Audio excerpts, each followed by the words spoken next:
तर सरकारको यस प्रतिबद्धताका बावजुद संसदमा केही प्रतिपक्षी दलबाट निरन्तर अवरोध, नाराबाजी र बहिष्कार भइरहनु अनुचित छ।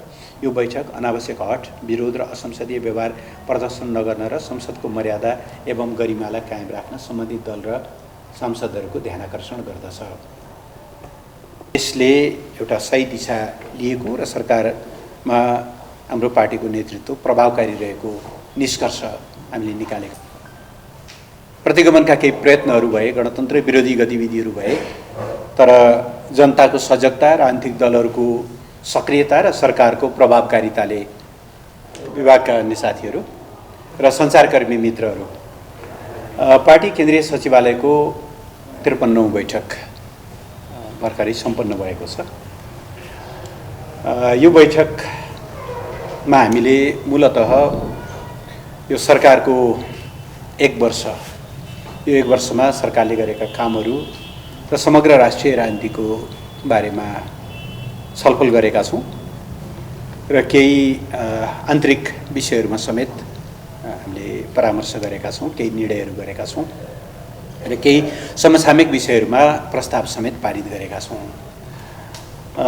यहाँहरूलाई थाहै छ, एउटा निश्चित उद्देश्यका साथ, खास गरी मुलुकमा राजनीतिक स्थिरता कायम गर्ने, अर्थतन्त्रलाई गति दिने र जनतामा आशा र भरोसा जगाउने सङ्कल्पका साथ दुईटा ठुला पार्टीहरूको मुख्य सहभागितामा अरू पार्टीहरू समेत सम्मिलित भएर गत वर्ष असार 31 गते यो सरकार बनेको थियो। सरकारले करिब 1 वर्ष पुरा गर्न लागेको छ।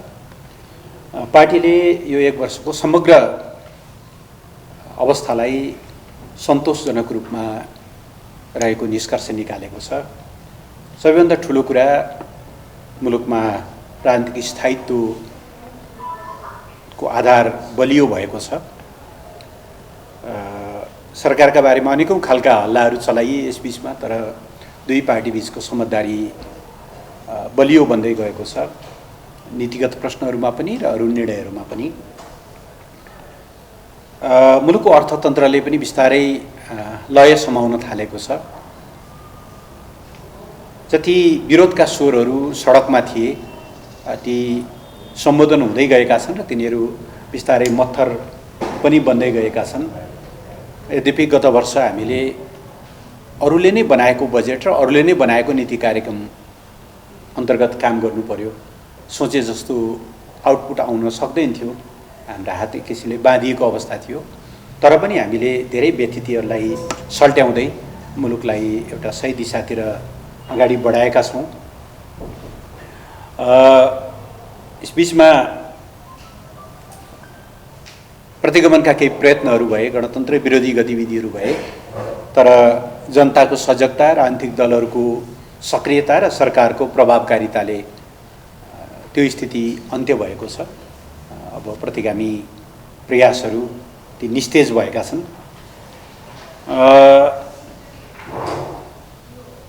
र समग्रमा देशले एउटा सही दिशा लिएको र सरकारमा हाम्रो पार्टीको नेतृत्व प्रभावकारी रहेको निष्कर्ष हामीले निकालेका छौँ। यद्यपि अझ बढी सुशासनको क्षेत्रमा ध्यान दिनुपर्ने, सेवा प्रवाहमा अझ बढी ध्यान दिनुपर्ने आवश्यकता चाहिँ देखिएको छ। यस बीचमा केही एकदमै आशा लाग्दा र उत्साहजनक समाचारहरू पनि आइरहेका छन्। खास गरेर दैलेखमा पेट्रोलियम उत्खननको जुन कामहरू भइरहेको थियो विगत केही वर्षदेखि, त्यसको प्रारम्भिक रिपोर्ट आएको छ र त्यसले 112 अरब घनमिटर मिथेन ग्यासको भण्डार रहेको जुन एउटा प्रारम्भिक रिपोर्ट आएको छ, त्यो पनि त्यहाँ रहेको एउटा मात्रै वेलबाट, अरू दुईटा वेलहरूको समग्र रिपोर्ट आउनु बाँकी छ। त्यसले मुलुकको आर्थिक विकासका लागि चाहिँ एउटा ठुलो एउटा सम्भाग बन्न सक्छ भन्ने हाम्रो निष्कर्ष छ। त्यस भएर सरकारको 1 वर्ष सफल र प्रभावकारी रहेको हामीले निष्कर्ष निकालेका छौँ। पार्टीभित्रका कतिपय विषयहरूको बारेमा पनि हामीले छलफल गरेका छौँ र पार्टीमा अझ बढी भावनात्मक एकतालाई सुदृढ गर्दै जानुपर्ने आवश्यकतालाई पनि बोध गरेका छौँ। यही पृष्ठभूमिमा हामीले केही निर्णयहरू गरेका छौँ। त्यसमध्ये हामीले हाम्रो दोस्रो विधान महाधिवेशन आउने भदौ 20 देखि 22 सम्म गर्ने निर्णय त यसभन्दा अगाडि नै गरिसकेकै थियौँ। त्यो निर्णयलाई माथि थप जोड दिँदै आजको बैठकले त्यो महाधिवेशन सनराइज हल गोदावरी ललितपुरमा गर्ने निर्णय गरेको छ। त्यसमा 3वटा दस्तावेजहरू प्रस्तुत हुनेछन्। त्यसमा राजनीतिक प्रस्ताव अध्यक्षको तर्फबाट प्रस्तुत हुनेछ। विधान संशोधन प्रस्तावको नेतृत्व विष्णु पौडेलले गर्नुहुनेछ, उपाध्यक्ष विष्णु पौडेलले, र सङ्गठनात्मक प्रस्ताव महासचिवको तर्फबाट प्रस्तुत गरिने गरी त्यो दस्तावेजको निर्णय हामीले गरेका छौँ। बाँकी अन्य तयारीका कामहरू कार्यालयले गर्नेछ र यही प्रयोजनका लागि केन्द्रीय कमिटीको बैठक आउने साउन 5 गते काठमाडौँमा बस्नेछ भनेदेखि त्योभन्दा अगाडि साउन 2 गते पोलिट ब्युरोको बैठक बस्नेछ। साउन 5 गते बस्ने केन्द्रीय कमिटीको बैठकले विधान संशोधन सम्बन्धी प्रस्ताव तयार गरेर हाम्रो विधानमा भएको व्यवस्था अनुसार छलफलका लागि तल लैजानेछ। त्यो प्रस्ताव चाहिँ हामीले केन्द्रीय कमिटीको बैठकबाट तयार गर्नेछौँ। बैठकले केही समय अगाडि कतिपय पार्टीभित्र राख्नुपर्ने विषय सार्वजनिक रूपमा अभिव्यक्ति दिनुभएका कारणले निलम्बनमा पर्नुभएका स्थायी कमिटी सदस्य डाक्टर बिन्दा पाण्डे र उषा किरण, केन्द्रीय सदस्य उषा किरण तिमसिनाको निलम्बन फुकुवा गरेको छ र पार्टीमा उहाँहरूलाई काममा लाग्ने त्यो लगाउने निर्णय गरेको छ। यसबाहेक हामीले केही महत्त्वपूर्ण रिजोल्युसनहरू, प्रस्तावहरू पारित गरेका छौँ। म तपाईँलाई सरस पढेर सुनाउँछु। 5 बुँदामा हामीले ती प्रस्तावहरू राखेका छौँ। 1, केन्द्रीय सल्लाहकार परिषद सदस्य तथा पर्वत जिल्लाका स्थापित कम्युनिस्ट नेता कमरेड गणेश पौडेलको यही असार 8 गते 82 वर्षको उमेरमा भएको निधनबाट पार्टी दुखी भएको छ। पर्वत र गण्डकी क्षेत्रकै कम्युनिस्ट आन्दोलनमा महत्त्वपूर्ण योगदान गर्नुभएका कमरेड गणेश पौडेलको निधनले त्यहाँको पार्टी काममा क्षति पुगेको छ। केन्द्रीय सचिवालयको यो बैठक कमरेड गणेश पौडेलप्रति भावपूर्ण श्रद्धाञ्जली अर्पण गर्दै शोकाकुल परिवारमा गहिरो समवेदना व्यक्त गर्दछ। त्यसैगरी पार्टी स्थायी कमिटी सदस्य कमरेड लालबाबु पण्डितकी जीवनसंगिनी एवं प्रतिबद्ध पार्टी कार्यकर्ता कमरेड विमला महतको गत जेठ 15 गते भएको असामयिक निधनबाट पार्टी निकै दुखित भएको छ। केन्द्रीय सचिवालय कमरेड विमला महतप्रति भावपूर्ण श्रद्धाञ्जली अर्पण गर्दै पत्नी वियोगमा पर्नुभएका कमरेड लालबाबु पण्डित लगायत शोकाकुल परिवारजनमा हार्दिक समवेदना व्यक्त गर्दछ।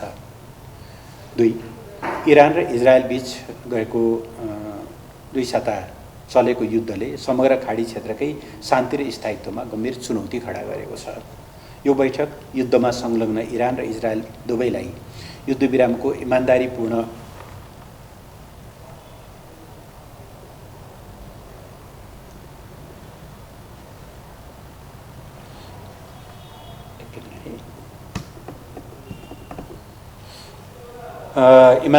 पालना गर्न, तनाव बढाउने कुनै पनि काम नगर्न, युद्धविरामलाई स्थायी रूपमा युद्धको अन्त्यमा रूपान्तरित गर्न आह्वान गर्दछ।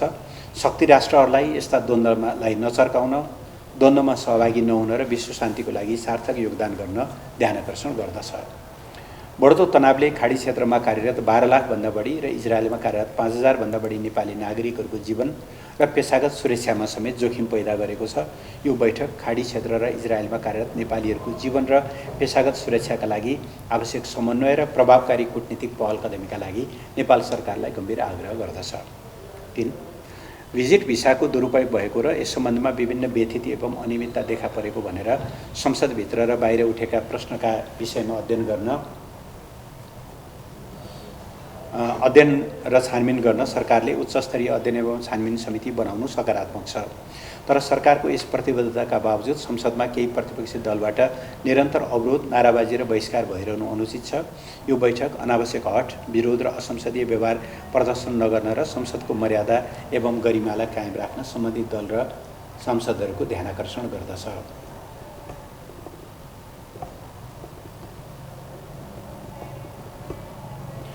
4. दैलेखमा भइरहेको पेट्रोलियम पदार्थको अध्ययन र उत्खनन कार्यबाट त्यहाँ 112 अर्ब मेट्रिक टन मिथेन ग्यास रहेको रिपोर्टले देशमा उत्साह र आशाको सञ्चार भएको छ। देशलाई ऊर्जामा आत्मनिर्भर बनाउन र समृद्धितर्फ अगाडि बढाउन यो परियोजना ठूलो संवाद बन्न सक्छ भन्ने पार्टीको ठहर छ। दैलेखको पेट्रोलियम भण्डार र दौबादी फलामखानी जस्ता परियोजनाहरूको अध्ययन र निर्माणका लागि निरन्तर नेतृत्व गर्ने पार्टी अध्यक्ष तथा प्रधानमन्त्री केपी शर्मा ओलीको योगदानको विशेष स्मरण गर्दै यो बैठक मिथेन ग्यास र फलामखानी परियोजनालाई तीव्रता साथ अगाडि बढाउन, दुवैको व्यावसायिक उत्पादनका लागि पर्याप्त लगानी, संरचनात्मक व्यवस्था र बजार व्यवस्थापन गर्न र अन्य आवश्यकताका लागि सरकारको ध्यानकर्षण गर्दछ। 5. बर्खायाम सुरु भएसँगै पूर्व पश्चिम राजमार्गको दुम्कीवास दाउन्ने खण्ड र बीपी राजमार्गको रोशी नेपालथोक खण्ड लगायत राष्ट्रिय र सहायक राजमार्गका विभिन्न स्थानहरू पहिरो र बाढीले बारम्बार अवरुद्ध भइरहेका छन्। यसले नागरिकहरूको आवागमन लगायत आपूर्ति व्यवस्थामा समेत समस्या पैदा भएको छ। यस वर्ष औसतभन्दा बढी वर्षा हुने मौसम पूर्वानुमान समेतलाई ध्यानमा राख्दै राष्ट्रिय राजमार्गहरूलाई निर्बाध सञ्चालन हुने व्यवस्था मिलाउन यो बैठक सरकारको ध्यानकर्षण गर्दछ। साथै सिङ्गो पार्टी पङ्क्तिलाई विपद व्यवस्थापनका काममा तम्तयार अवस्थामा रहन र विपदको बेलामा आफ्नो ठाउँबाट परिचालन हुन समेत बैठक आह्वान गर्दछ। यिनै प्रस्तावहरू र ती निर्णयहरूसहित आजको 9औं महाधिवेशनपछि यो विषयमा छलफल गर्दै गएर 10औं महाधिवेशनमा यो विषयलाई खास गरेर 70 वर्षीय उमेर हदको विषयलाई 10औं महाधिवेशनमा राखेको यथार्थ यहाँहरू सबैलाई जानकारी नै छ। पछि हामीले केन्द्रीय कमिटीको बैठकबाट त्यसलाई स्थगन गरेका छौँ। स्थगनको त्यो प्रस्ताव निर्णयार्थ प्रस्तुत हुन्छ विधान महाधिवेशन समक्ष। हाम्रो पार्टीको विधानको फैसला गर्ने सर्वोच्च निकाय विधान महाधिवेशन भएको हुनाले त्यसबारेमा आवश्यक निर्णय विधान महाधिवेशनले नै गर्नेछ। खालि यसमा हाम्रो भनाइ के मात्रै हो भने यो विषयलाई लिएर धेरै अनुमानहरू गर्नु या यसलाई कुनै सिद्धान्तको विषय बनाउनु जरुरी छैन। यो सिद्धान्तको विषय होइन, यो एउटा प्राविधिक र व्यावहारिक विषय हो। किनभने पार्टीले कस्तो कार्यदिशा लिन्छ भन्ने कुराले पार्टीको सङ्गठनात्मक संरचना कस्तो हुन्छ र कस्तो नेतृत्व चाहिन्छ भन्ने कुरालाई तय गर्छ र त्यो तय भएको कुरालाई चाहिँ विधानले क्यारी अन गर्ने हो। त्यसबाट त्यति बेलाको आवश्यकता, त्यति बेलाको परामर्श मतलब र त्यति बेलाको चाहिँ निर्णयले विधान महाधिवेशनका प्रतिनिधिहरूको निर्णयले यो विषय टुङ्गिने भएको हुनाले अहिले नै त्यो विषयलाई लिएर धेरै अनुमानहरू गर्नु जरुरी देखिँदैन। हिजो एउटा आवश्यकताले हामीले राख्यौँ, तर राखेको केही समयमै कहीँ यो चाहिँ बाधक हुँदो रहेछ भन्ने कुराको रियलाइजेसन सहित पहिला सचिवालयले निर्णय गर्यो, पछि केन्द्रीय कमिटीले त्यसलाई अनुमोदन गर्यो। अब महाधिवेशनले त्यस विषयमा आवश्यक छलफल गर्ने नै छ। यति मात्रै म यहाँलाई भनौँ, यो कुनै सैद्धान्तिक विषय मार्क्सवादले उमेर हद राख्नुपर्छ पनि भनेको छैन, राख्न हुन्न भनेको पनि छैन, राख्नुपर्छ भन्नेहरू भयङ्कर क्रान्तिकारी, नराख्नुपर्छ भन्नेहरू अक्रान्तिकारी पनि केही भनेको छैन। त्यति बेलाको आवश्यकताले सृजना गर्ने विषय हो भन्ने म आग्रह गर्छु। उपेन्द्र यादवको नेतृत्वको जसपा नेपालले समर्थन फिर्ता गर्ने भनेर निर्णय गरेको जानकारी प्राप्त भएको छ। उहाँहरूले औपचारिक रूपमा संसदलाई जानकारी त गराउनु भएको छैन। अब त्यसो नगर्नु भएको भए हुन्थ्यो भन्ने हाम्रो चाहना हो, किनभने यस बीचमा कुनै कारण नै देखिँदैन। उहाँहरूले समर्थन फिर्ता गर्नुपर्ने केही कारणहरू नै देखिँदैनन्। केही इस्युहरूमा उहाँहरूले आफ्नो रिजर्भेसनहरू राख्नु भएको थियो, जस्तो कि केही समय अगाडि सरकारले जुन 6वटा अध्यादेशहरू ल्यायो त्यस सम्बन्धमा त्यसभित्रको चाहिँ भूमि सम्बन्धी अध्यादेशमा उहाँहरूको रिजर्भेसन थियो। त्यही भएर हामीले त्यसलाई निष्क्रिय बनायौँ र उहाँहरूले के भन्नुभयो भने नियमित विधायकी व्यवस्थाबाट ल्याउनु भयो भने हामी छलफल गर्छौँ भन्नुभयो। अरू त कुनै इस्यु यो विषयमा हाम्रो डिफरेन्सेस भयो भनेर केही भन्नुभएको छैन। त्यस विषयमा छलफल होला, उहाँहरूले यस कारणले हामीले फिर्ता लिने निर्णय गऱ्यौँ भन्नु होला। त्यति बेला हामीले हाम्रो तर्फबाट कुराहरू राखौँ होला, त्यही नै हो। नभएको भए राम्रो हुन्थ्यो भन्ने हाम्रो बुझाइ छ। अरू केही साथीहरूको? हस्, थ्याङ्क यू।